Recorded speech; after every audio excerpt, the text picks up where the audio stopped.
Hold up.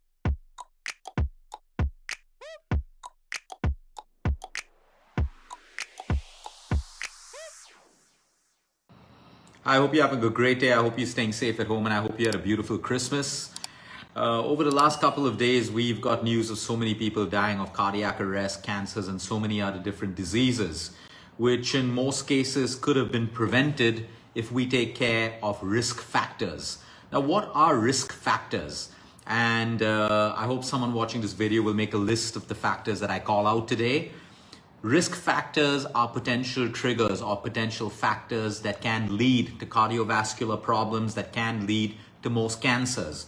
As we know today, 60 to 75% of most cancers are caused because of poor lifestyle and poor triggers. The same thing with cardiovascular disease. So many people die of heart attacks. Whenever there's a death that happens out of cancer, a death that happens out of cardiovascular diseases, we're sad for a while because we've lost a family member, but we fail to learn from the lessons that disease is teaching us. There are documented risk factors of what leads to cardiovascular diseases and deaths. And there are documented risk factors that we know today that leads to cancers. I'm going to talk about some of these risk factors. It's not to induce fear, but to move you to action. Because if you have some of these risk factors, it doesn't mean that you have to get a heart attack. It doesn't mean that you have to get a cancer, but it is definitely something for you to start working with. Because the biggest issue today is chronic illness. We have diabetes, we have hypertension, and all of that stuff. We're on medication. The levels look good, but please understand you're still living with a potential risk factor. So like I said, these factors are not to induce fear, but to motivate you to start making changes in your lifestyle, to motivate you to start working with your doctors to reduce these risk factors so that we can aim towards prevention. The number one risk factor is genetic factors. You should be aware of your family history. If there is a lot of cancer that happens in your family history, or there are a lot of cardiac and heart problems, again, it doesn't mean that you have to get it, but it means that you do need to be careful and take care of your health all the more, and to take care of the risk factors that we're about to read out. So one is genetic factors. All of us should be aware of genetic factors. I will repeat it again. Just because someone has cancer in your family, or heart attacks in your family, or heart problems, it doesn't mean that you have to get it. You need to just be aware and live consciously. The second risk factor is diabetes. Yes, diabetes is not just something we live with. It is a risk factor for cardiovascular problems, and it is a potential risk factor for cancers again. The third is smoking, like we all know. Smoking is the number one risk factor for cardiovascular problems and most cancers again. Hypertension. If you suffer from high blood pressure and chronic hypertension, it is a risk factor for heart disease, and it is a risk factor for cancer again. Lack of exercise. A sedentary lifestyle is a high risk factor for both these diseases. In fact, every single disease that exists, there is a connection of lack of exercise and a sedentary lifestyle with these conditions. So that's a risk factor again. Chronic depression. Chronic depression is a risk factor for cardiovascular problems and cancers again. That means we got to deal with it. Hypothyroidism. So many people live with a thyroid problem and they do nothing to get better. They just take their pills and that's it. If their levels go up, they go and they change their medication. You need to change your lifestyle because hypothyroidism is a risk factor for cancers and cardiovascular problems. Obesity. Obesity is a severe risk factor for cancers and cardiovascular problems. A lot of people say, oh, I don't care about my weight. I don't care how I look. That's good. You still got to do something about it because it is highly unnatural. Obesity just doesn't mean that you may look like you have more body fat.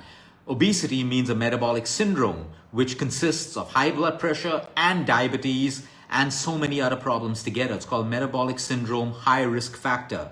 Chronic stress. I'm not talking about a little bit of stress. I'm talking about chronic stress. Chronic negative emotions is a high risk factor for cardiovascular problems and cancers. High triglycerides, uncontrollable triglycerides, high triglycerides, and low HDL. is a risk factor. You want to make sure that you make lifestyle changes to bring down your triglyceride levels and to keep your HDL levels high. High homocysteine levels.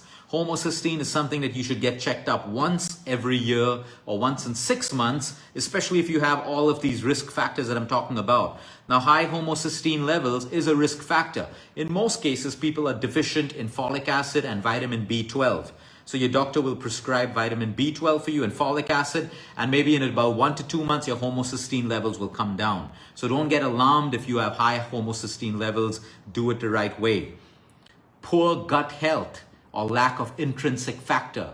Intrinsic factor measures the integrity of our gut. If we have poor gut health, we have acidity problems, we are not absorbing nutrition the right way, our microbiome is related to our immunity. Immunity is related to every single disease which is inflammatory in nature.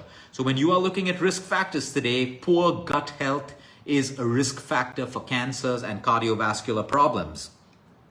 Lack of fruit and vegetables in your diet is a risk factor. There are a lot of fad diets that don't allow you to eat most vegetables and fruits. They're looking at weight loss. You have to be looking at your overall health. There are so many people who lose weight with fad diets, and they also increase the risk factors for cardiovascular problems and cancers. Please understand that a lack of fruits and a lack of vegetables in your diet is a risk factor for cancers and cardiovascular problems. High CRP levels. CRP levels are tests that everyone should do at least once a year. If you have all of these factors, then maybe once every 6 months. CRP stands for C-reactive protein. It is an inflammatory marker that tells you how much of inflammation you may have in your body. The more inflammation you have in your body, the more you are at risk of inflammatory diseases. What are some of the inflammatory diseases? Almost everything.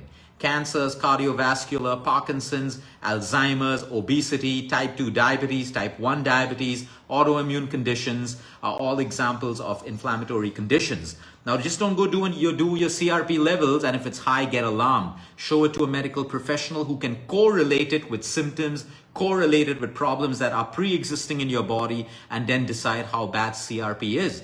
Now, if you have a fall today and hurt yourself, or you just finished the surgery, your CRP levels are going to be automatically high. So make an informed correlation with other symptoms in your body before you get worried about your CRP levels, but it is a must.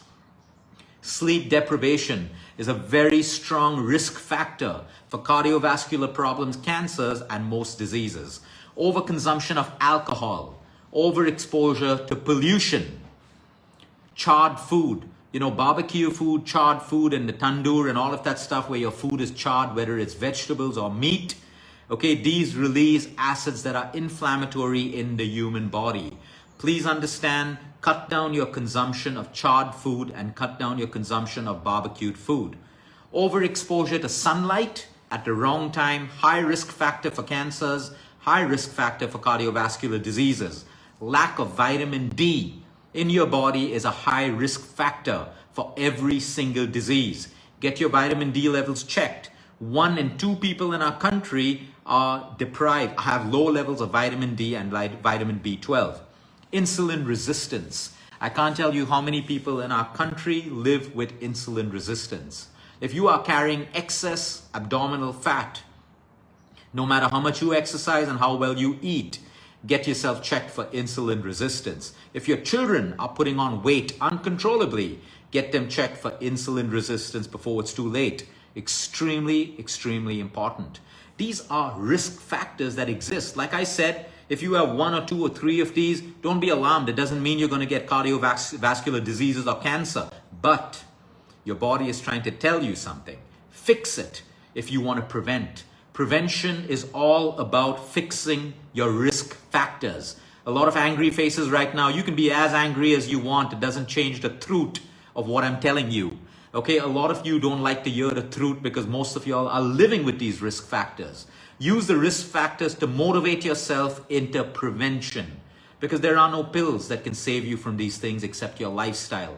Your medicines that you're taking are great for you, but they have their limitations. The only thing that you need to do is change your lifestyle so that you can prevent. All the amount of anger that you have is not going to solve your problems. In fact, it's going to increase your risk factors of hypothyroidism, hypertension, and everything else. So be smart, be simple, be humble, work with your risk factors, change your lifestyle, and that is what good health is all about. Have a great day, everyone. Till next time, eat smart, move more, sleep right, and breathe deep.